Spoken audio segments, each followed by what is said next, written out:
ये तो सबको पता है कि कंस का ससुर जरासंध था। जब कृष्ण बलराम ने मिलकर कंस को मार दिया तो जरासंध इन दोनों का शत्रु हो गया। जरासंध उस समय का एक बहुत शक्तिशाली राजा था। उसकी टीम में शिशुपाल, रुक्मी, दाम्भक, शाल्व जैसे अधर्मी राजा थे। मथुरा के यादव बहुत वीर थे, पर उनकी सेना जरासंध की सेना के मुकाबले बहुत छोटी थी। जरासंध ने मथुरा पर कई बार आक्रमण किए। कृष्ण बलराम अपने कुछ सहयोगियों के साथ हर बार मथुरा छोड़कर निकल जाते और घने जंगलों, दुर्गम खाइयों में जरासंध की विशाल सेना को अटकाकर चतुराई से हरा देते। इनमें से सबसे भयानक युद्ध गोमांतक पर्वत के आसपास हुआ था, जो आज का गोवा है। सोचिए, किधर मथुरा किधर गोवा। जरासंध की मथुरा से दुश्मनी नहीं थी, वो इन दोनों के पीछे था, इसीलिए बार बार मथुरा पर चढ़ आता था। कहा जाता है कि ऐसे 17 आक्रमण हुए। जाहिर है कि सदा युद्धरत रहना किसी भी देश के विकास को रोक देता है, क्योंकि एक युद्ध खत्म होते ही अगले युद्ध की तैयारी शुरू हो जाती थी, तो न जनता को न राजा को विकास के लिए समय और अवसर मिलता था। मथुरा की आम जनता त्रस्त हुई होंगी, नगर की सुरक्षा दीवारें कमजोर हुई होंगी। अंततः जरासंध ने मदद के लिए एक विदेशी म्लेच्छ कालयवन को बुलाया। कालयवन से युद्ध करना मुश्किल था, क्योंकि वो लुटेरा भी था। उसके सैनिक क्रूर हत्यारे थे, जो खुद की रक्षा या धर्म के लिए नहीं लड़ते थे।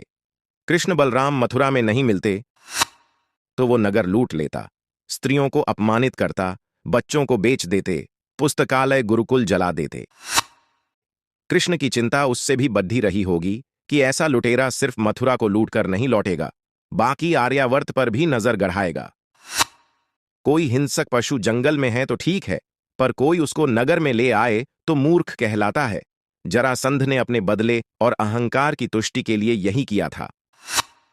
कालयवन और जरासंध का एक साथ सामना करना मुश्किल था। यादव इनको एक बार पराजित कर भी देते तो ये कुछ समय बाद फिर से हमला करते।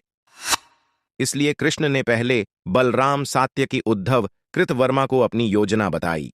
ये सब प्रशिक्षित योद्धा थे, तो स्वाभाविक था कि मथुरा छोड़ भागकर द्वारका में बसने की बात को ही कायरता माना होगा। पर कृष्ण ने समझाया कि युद्ध से नहीं भाग रहे, बल्कि युद्ध अपने चुने हुए स्थान और व्यूह के हिसाब से लड़ना भी युद्ध कला का ही एक भाग है। मथुरा में इन दोनों से लड़ना मूर्खता और आत्महत्या होगी।